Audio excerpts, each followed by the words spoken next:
Assalamu alaikum. Welcome back to my channel. Today we are finally doing the awaited video for my Arabic playlist, my current beginner resources for Arabic. I know I've been talking about doing this video for a hot minute, so without further ado, with my messy hair day, let's get into the video. And I will first start off with writing resources. So, this is the one big writing resource I like. It was Arabic Alphabet and Animal Name Tracing Book for Kids. This is a kid's book, but I highly recommend it. I'll show you some of the pages in here. Like it has pages like this, like blank pages where you can trace. See, I've done those exercises. And then for like a new letter, let's look up cough. Like, so you see that this is here. I didn't end up finishing this page, but you can see like you get a blank page for each. I'll use the blank page for example, like right here and right here. I highly recommend this book actually, even to anybody. I think I ordered this on Amazon or 8 Books. I don't remember where. So you're gonna have to look it up on both places, but or thrift books too. Like you can look it up there as well. I don't remember exactly which place I got it from, but I highly recommend it. Um, Now we're going to go into the textbooks, which I have 2 textbook recommendations. I want to start with the one I enjoy the most, which is the one I'm currently using. And that will have to be the Teach Yourself book. This is, I think, the 2003 or something edition. Um, This goes over a lot of dialects of Arabic, not just MSA. Goes over Levantine, Egyptian, Maghrebi, Gulf, I believe Iraqi as well. Um, and sometimes it goes into specific country dialects. So this is great. Gives like a lot of other sayings and stuff. But this book is kind of mainly Fusha. So if you're learning Fusha, this is going to be beneficial, or you're learning it for academia. Like Arabic is going to go into academia soon for me. And so therefore this is kind of giving me a head start, and also I really like the layout of this book. So let's take you through like show you what lesson 7 looks like. So there's a dialogue, and then there's a vocabulary, and then another dialogue.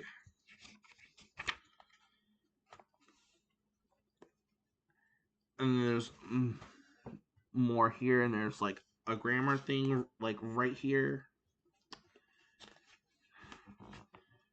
And then obviously you have your standard practice stuff.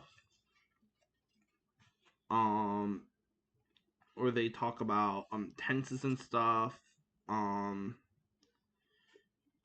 so yeah, like they really show the Arabic writing in this book, which I really like. They're showing the abjad for what it is, instead of just giving me solely romanized things. And I feel like, yeah, romanization's good in the beginning, obviously, and it's helped me a little bit, but you don't need it 25A, essentially.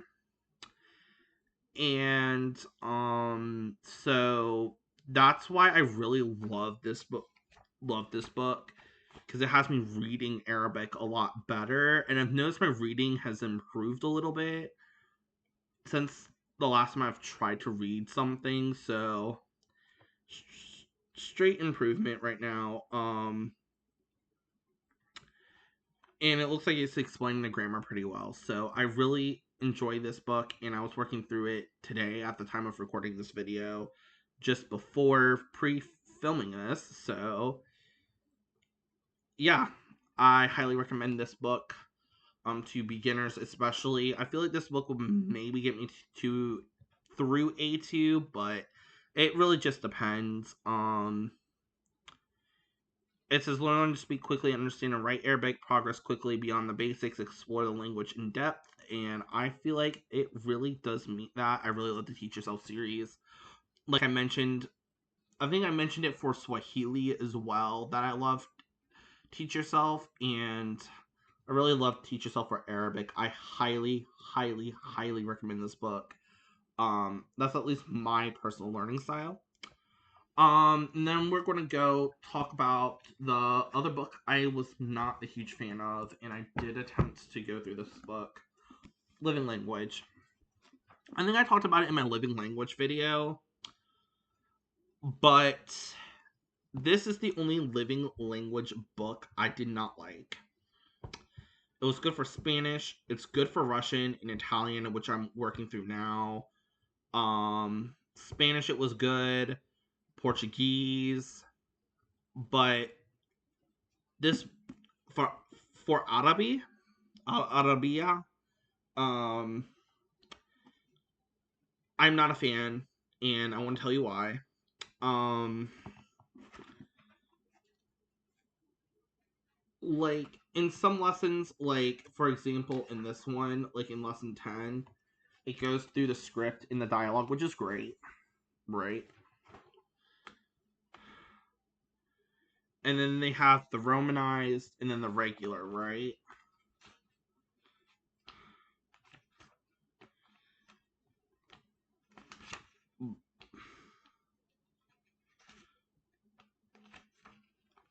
But I think it's after a certain point where there's a certain point in this book where, let me find it.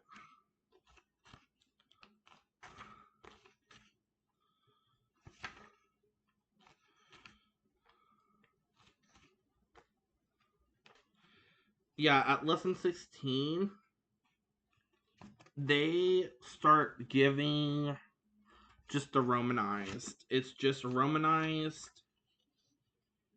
and it only gives you, it kind of gives you the, when it gives you the MSA equivalent, it uses the Arabic script for MSA, but not for dialect. And it is not my biggest fan. I would rather learn how to write in dialect as well. Which, honestly, like, I like, and it's the standard layout of a living language book, and you can go to my living language video to talk about it, or I can make a separate video going in depth into why I don't like this book, which chances are I might, just because this book really was not it. But ultimately, I did not like the book. And I ain't gonna lie, the lessons were a little bit longer than in other living language books. I'm pretty sure it's because it's not a European language.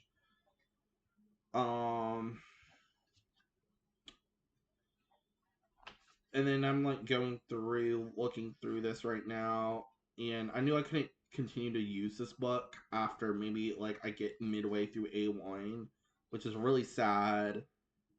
And it's weird in a glossary.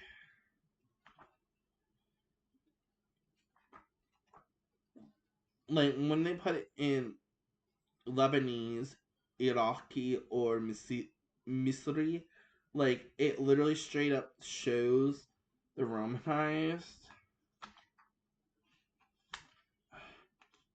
But when it's like in MSA, like in the glossary, it's just Romanized and the script,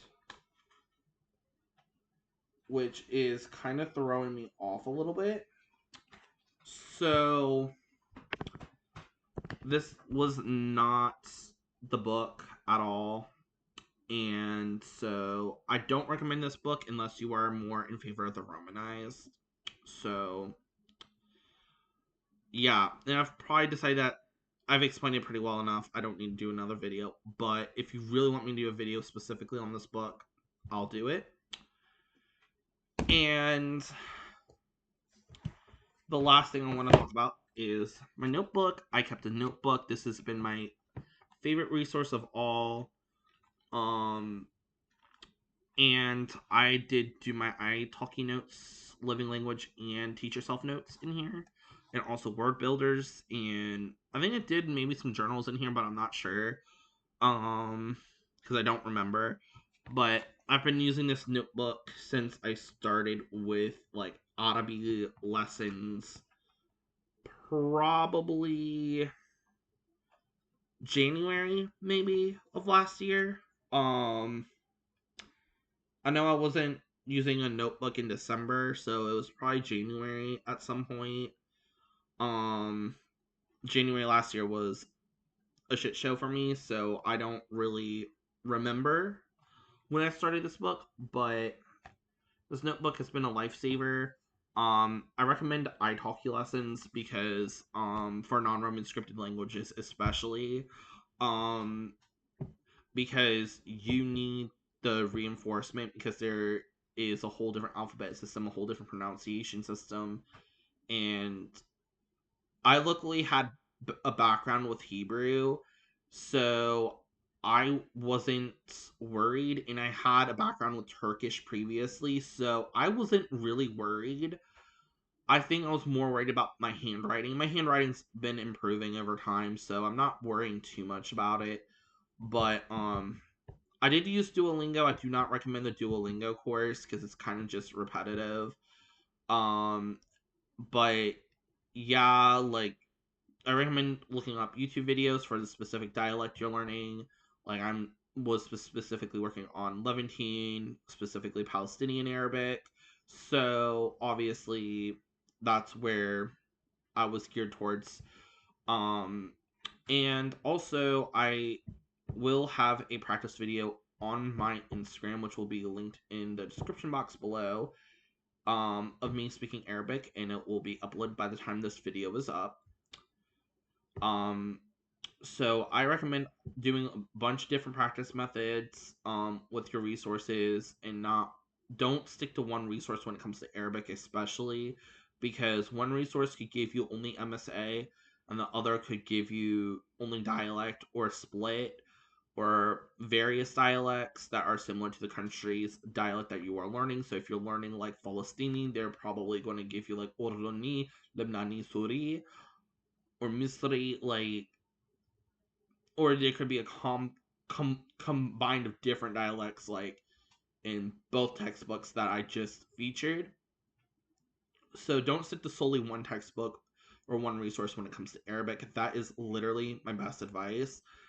Um, so again, thank you so much, Shukran Katir, for watching my video, and I will see you in the next video. And my socials will be down below. Masalama.